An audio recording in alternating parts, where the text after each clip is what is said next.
Assalamualaikum warahmatullahi wabarakatuh. Halo semua, balik lagi sama aku PR Ilahi.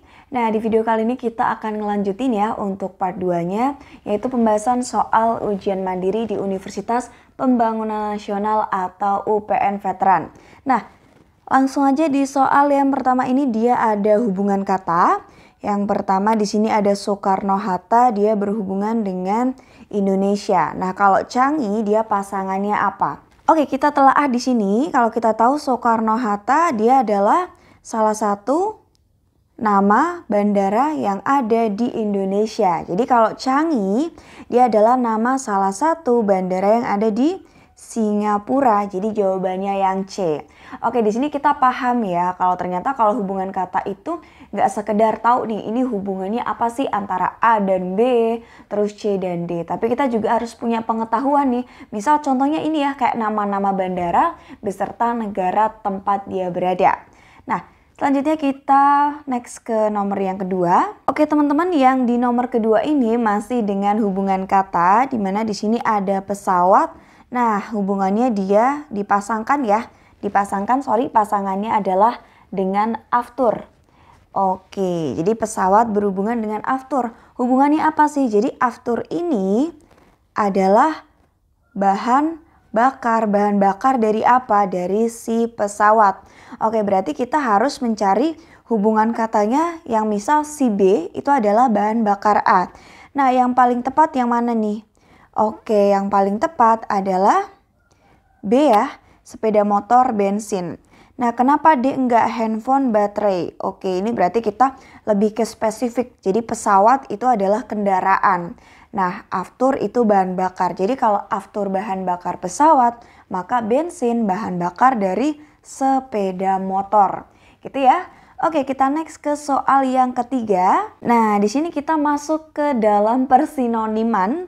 Jadi yang ditanyakan adalah sinonim dari fantastis. Fantastis itu apa sih? Jadi fantastis itu bisa kita sebut juga dengan suatu hal yang luar biasa. Misal, wah penampilannya amat sangat fantastis ya. Nah itu kalau kita misal pakai sinonimnya bisa dikatakan sebagai wah penampilannya amat sangat luar biasa. Jadi jawabannya adalah yang D. Nah yang soal berikutnya ini yang ditanyakan adalah mana yang tidak masuk kelompoknya. Oke, di sini ada harimau, singa, kijang, cetah, dan serigala. Kalau kita amati, harimau dan singa di sini dia ada persamaan, yaitu sama-sama sebagai binatang buas. Oke, kalau kita ambil binatang buas, maka harimau ini buas, singa buas. Terus cetah juga buas, serigala juga hewan buas. Nah, berarti yang tidak masuk ke dalam kelompoknya adalah pilihan yang C, yaitu kijang. Gitu ya teman-teman ya. Oke, kita bisa lanjut ke soal yang selanjutnya. Soal selanjutnya ini masih sama juga ya kayak yang tadi, yaitu mana yang tidak masuk kelompoknya. Nah, jadi kuncinya adalah kalau teman-teman mau nyarinya yang tidak masuk kelompoknya bisa diambil contoh nih pilihan A dengan B, A dengan C, atau mungkin A dengan D. Nah, semisal dia sudah mirip berarti kita harus menelaah ini kemiripannya itu di mana. Oke, kita ambil contoh si penyelidikan dengan pengusutan. Ini dua hal yang hampir mirip ya. Intinya adalah suatu kegiatan dalam menyelidiki sesuatu nih, atau mungkin kayak meneliti atau mungkin kayak menggali sesuatu ya untuk mencari kebenarannya. Nah, di sini kalau kita lihat penyelidikan itu hampir mirip atau bisa kita katakan dengan pengusutan. Jadi kan mengusut tuntas biasanya kalau di berita seperti itu ya. Nah, itu juga bisa kita katakan sebagai penelitian, mencari kebenaran ataupun pemeriksaan.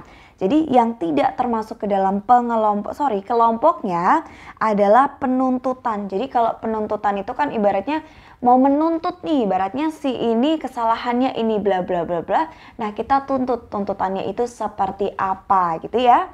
Jadi kalau yang masih dalam satu kelompok itu penyelidikan, pengusutan, penelitian, dan pemeriksaan. Jadi yang tidak masuk dalam kelompoknya adalah penuntutan. Paham ya? Oke, kita next ke soal berikutnya. Nah, di soal yang berikutnya ini kita dihadapkan dengan seri angka atau mungkin kadang juga kita sebut dengan deret atau mungkin pola bilangan. Oke, ini cukup sederhana ya. Dari negatif 4 ke negatif 3 itu berarti kita plus 1. Nah, dari negatif 3 ke 0 itu plus 3. 0 ke 5 itu plus 5. 5 ke 12 plus 7. Nah, maka otomatis 12 ke angka selanjutnya harus plus 9. Kenapa plus 9 nggak 8? Karena kalau kita lihat di sini dia selisihnya selalu bilangan ganjil. Maka jawabannya 12 plus 9 yaitu 21, pilihan yang A. Nah, jadi kalau di soal-soal pola bilangan atau seri angka itu kita harus teliti ya teman-teman ya. Buat tahu nih perbedaannya itu berapa sih dari masing-masing satu angka ke angka selanjutnya. Oke, kita next ke soal selanjutnya. Nah, di sini yang ditanyakan adalah berapa nilai dari 3/4 dibagi dengan 7/9. Oke, ini bisa kita tulis 3/4 dibagi dengan 7/9. Ingat ya, kalau pembagian di dalam pecahan itu bisa kita ubah ke dalam perkalian, tapi harus dibalik. Nah, yang tadinya 3/4 dibagi 7/9, kita ubah menjadi perkalian, yaitu 3/4 kali 9/7. Jangan lupa ya, 7/9 jadi 9/7. Ya udah, tinggal kita kaliin. 3 kali 9 27, 4 kali 7 28. Jadi jawabannya yang D. Mudah ya? Oke, kita next ke soal berikutnya. Oke teman-teman, kita kembali lagi ya ke persoalan seri angka. Nah, ini mungkin agak beda ya dengan soal yang tadi sebelumnya yang seri yang udah kita kerjain, karena dia kan lompatnya cuman ke samping. Nah, ini ada agak sedikit perbedaan. Oke, kita mau cari 3 angka setelahnya. Nah, caranya kita harus nyari nih angka-angka yang dia punya hubungan. Kalau kita teliti di sini ada 1, ada 2, ada 3. Dengan dia melompati 4, 15, 5, 14.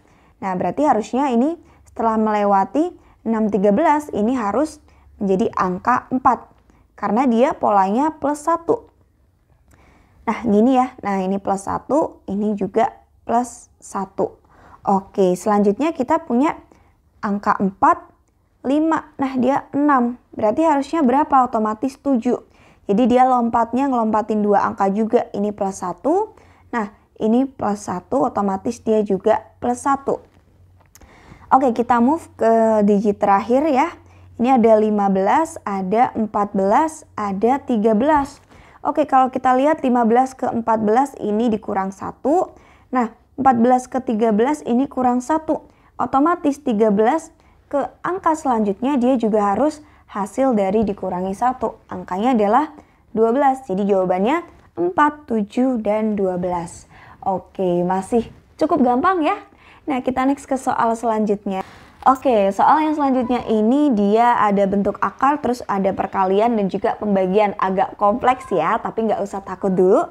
Coba kita bedah satu persatu. Nah, di sini ada akar dari 25 dibagi 36 kali 49 dibagi 9. Nah, pertanyaannya kalau seperti ini apakah kita harus mengalihkan satu persatu?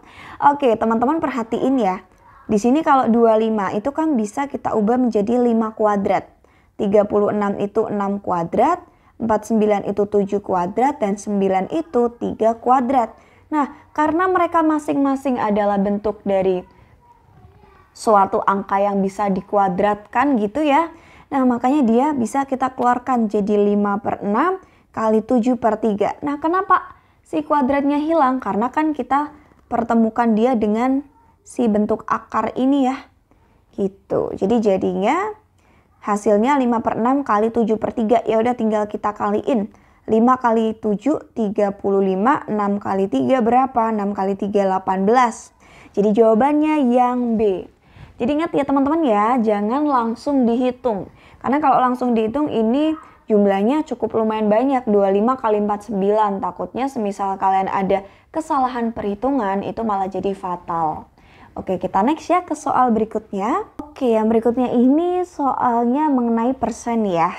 Nah, yang ditanyakan 19 adalah berapa persen dari 380. Oke, ini cukup sederhana, tapi kuncinya adalah kita harus hati-hati. Nah, kalau 19% itu berapa? 19 adalah berapa persen dari 380, berarti 19 kita bagi dengan 380, kita kali dengan 100%. Nah, dapatnya berapa? Caranya bisa kita sederhanain ya. Yang pertama ini 0 bisa kita coret. Jadi kita punya 9/38 kali 10. Nah, ini bisa kita sederhanain lagi nggak sih? Bisa banget dong. Jadi ini kita coret lagi. Sama-sama dibagi 2. Dibagi 2, 38 jadi 19 kali 5. Oh ya, ini persennya ketinggalan ya, maaf ya. Nah, jadi kalau disederhanakan ini kita coret nih 1 kali 5%. Jadi jawabannya 5%. Oke, yang B ya, gampang ya. Yang penting kalau kayak gini, jadi pesan dari aku adalah semisal ada perhitungan yang memungkinkan itu menghasilkan suatu angka yang besar, sebisa mungkin kalian itu sederhanakan dulu, jangan langsung dihitung karena takutnya agak menyita waktu kalau ngitungnya banyak. Nah, tadi bisa aja kalian ngaliin 9 kali 100 terus baru dibagi 380. Ini boleh kalau memang kalian merasa perhitungan kalian cukup akurat gitu ya. Tapi itu kembali lagi nih ke kalian. Boleh banget kalau semisal sudah terbiasa menyederhanakan, silakan disederhanakan. Tapi kalau sudah terbiasa menghitung banyak, nggak apa-apa, silakan dihitung yang secara langsung 19 kali 100 bagi 380. Bebas ya, yang penting bisa menemukan jawaban yang sesuai. Oke, kita next ke soal selanjutnya. Nah, di soal yang berikutnya ini ada semacam persamaan. Yang pertama M sama dengan P kuadrat plus 2. Yang kedua N sama dengan 4 plus P kuadrat. Oke, jadi di sini kita harus mencari hubungan entah itu antara M dan N atau P-nya. Jadi kalau teman-teman perhatiin di sini ada satu unsur yang sama, yaitu P kuadrat. Jadi kuncinya kita bawa dia menjadi P kuadrat sama dengan.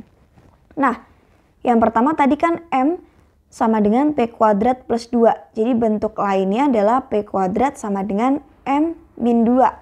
Nah, si P kuadrat ini bisa kita cari lagi bentuk lainnya.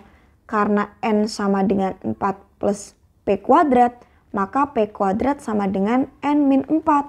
Oke, di sini kita sama-sama punya nilai P kuadrat dengan yang satu variabel M, yang satu variabel N.